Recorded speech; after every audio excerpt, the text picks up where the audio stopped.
Question de Mike. J'ai eu plusieurs accidents de moto dans ma vie, je m'en suis toujours sorti à peu près sans blessure grave. Malgré tout, je ressens toujours le besoin de vitesse, d'adrénaline, le besoin de me faire peur sur ma moto.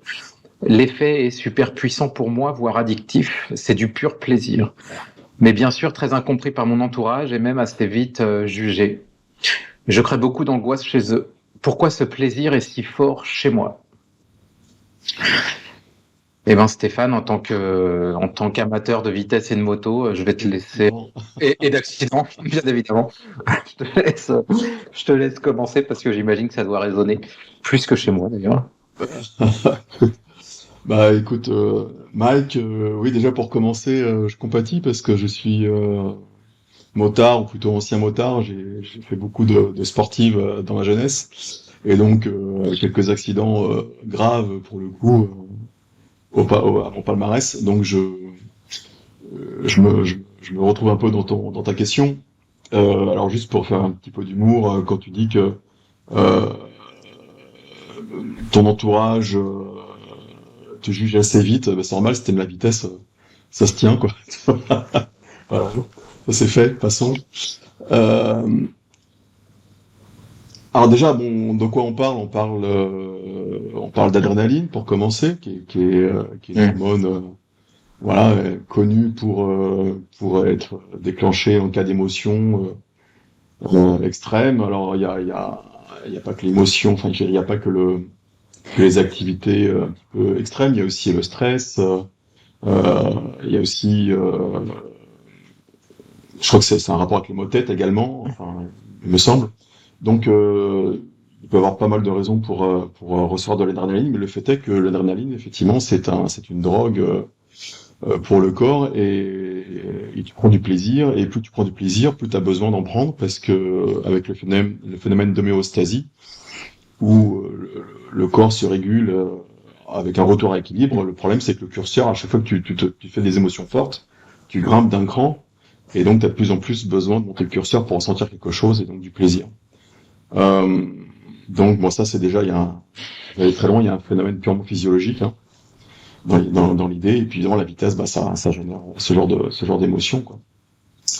Ce genre d'hormones. Donc après, moi ce qui m'interpelle un peu plus en tant que thérapeute, c'est le besoin de me faire peur sur ma moto. Ouais. C'est ça, moi, je sais pas ce que tu en penses, Cédric, mais c'est le point d'accroche pour moi, il est là. Parce que se faire plaisir, on a l'envie de ça, tout le monde peut le comprendre, mais le besoin de se faire peur, qu'est-ce qu'il y a derrière? C'est un peu Oui, vas-y, oui. le besoin de se rappeler qu'il est mortel. Tu vois, il y a un truc comme ça, quoi. Ouais, C'est une... bah, ouais. Yeah. Bah, je vais te laisser continuer d'en parler, si t'as de l'info là-dessus. Ok, alors c'est assez. J'ai pas des milliers de choses, hein. En fait, ce qui est assez bizarre, c'est que j'ai des bouts de trucs qui arrivent, mais il n'y a pas vraiment de lien logique. En tout cas, je vais commencer puis je vais voir où ça m'emmène. Moi, le premier truc que j'ai, en fait, j'ai un.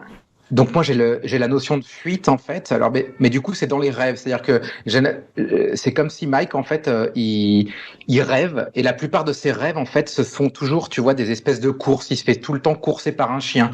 Il est tout le temps en fait dans la vitesse dans ses rêves. Tu vois ce que je veux dire? Il y a toujours dans ses rêves cette dynamique de fuite et de vitesse.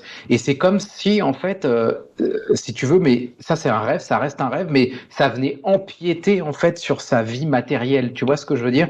C'est qu'en fait c'est tellement puissant dans ses rêves que lui, inconsciemment, en fait, il se l'approprie dans sa vie matérielle. Tu vois, en fait, D'accord. c'est comme si en fait il confond son rêve et sa vie en fait. Tu vois, il y a un peu un truc comme ça. C'est pour ça que quand je pense que tu as entièrement raison, tu as ciblé exactement le bon truc à la réalité, c'est le besoin de me faire peur sur ma moto. Et je me suis dit, bah, attends, c'est qu'en fait, tu vois, il a besoin de se rappeler en fait qu'il est mortel, le mec. Il sait tellement qu'alors tu vois, je pense que c'est quelqu'un qui doit être terre à terre et tu vois, pas de soucis dans sa vie, mais il y a une espèce de truc comme ça qui est très bizarre j'ai jamais trop senti ça, alors c'est un peu particulier. mais c'est comme si en fait c'était pas clair que il y avait. Enfin, remarque quelque part c'est bien pour lui quoi. Mais si tu veux, moi je vois pas de limite entre son rêve et sa réalité en fait, tu vois.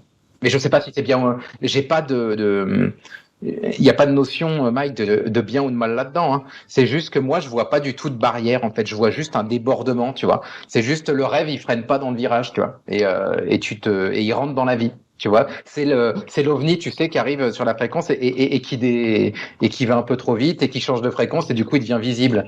Ben en fait, c'est un peu pareil. Il y a un truc comme ça chez toi. Euh, mais tu vois, en fait, je réponds pas exactement à ta question. En tout cas, pour moi, il y a un truc comme ça, en fait.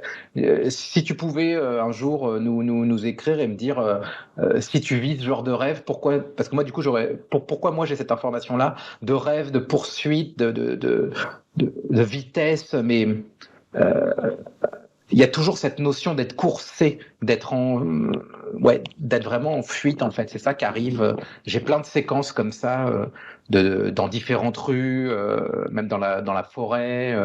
Tu vois, peut-être que dans une vie euh, parallèle ou passée ou appelle-la comme tu veux, mais moi, en tout cas, tu vois, peut-être que tu t'es fait courser par un ours dans une forêt et que une autre vie, tu t'es fait aussi attraper parce que tu avais volé sur un étalage et tu t'es fait courser par deux mecs avec des bâtons. Et en fait, tout ça, c'est inscrit dans ta mémoire et aujourd'hui, ça se retraduit comme ça dans ta vie. Tu vois, moi, j'ai un peu de. Je suis pas trop sûr de ce que j'avance, mais en tout cas, c'est comme ça que ça vient. Voilà, j'ai pas grand-chose, Mike, à te dire de plus là-dessus. Faudrait que je te connaisse aussi, je te connais pas. Ouais, Mike, hein, désolé, je sais que je parle de mon intervention, c'est un peu général, mais là, pour le coup, c'est quand même une question faudrait- un peu précise. Il faudrait qu'on soit en face l'un de l'autre pour vraiment pouvoir rebondir sur ton retour. Après, du coup, moi, je vais rester sur le côté physique. Si on est dans la dépendance à l'adrénaline, euh, bah, fais le test, essaie de pas faire de moto pendant une semaine et vois comment tu te sens. Est-ce que tu te sens mal ou pas? Et si tu commences à te sentir mal comme un manque d'une drogue, bah là, effectivement, je pense que d'un point de vue strictement physiologique, il y aura peut-être aussi à réfléchir peut-être à lever un peu le pied, si je puis dire, même si c'est au guidon, pour te désenclencher de ces mécanismes comment dire, de surenchère, de shoot d'adrénaline, parce que le problème, c'est que, et je sais aussi un peu ce que c'est que plus tu mets la barre haut, plus tu t'approches de l'accident, quoi. Parce qu'à chaque fois que tu repousses la limite pour ressentir quelque chose, et puis un jour, bah, le virage, tu le prendras pas, quoi. Ouais, il y a un vrai truc, hein, il y a un vrai rapport avec le temps. Ça revient. D'accord. Il y a un rapport avec le temps. Il y a une incompréhension où il y a un rapport avec le temps qui est pas, qui est pas clair en fait, ou qui est incompris. Voilà, il faut aller regarder là-dedans. Je sais pas où c'est. Mais ça doit être du costaud. Allez voir, ça doit être rigolo ça. Je pense qu'il y a moyen de s'amuser, Mike. Ça va transpirer. À très bientôt, Mike. Ouais. Salut, Mike. Ciao, bonne fête. Ciao. Ciao. Ouais.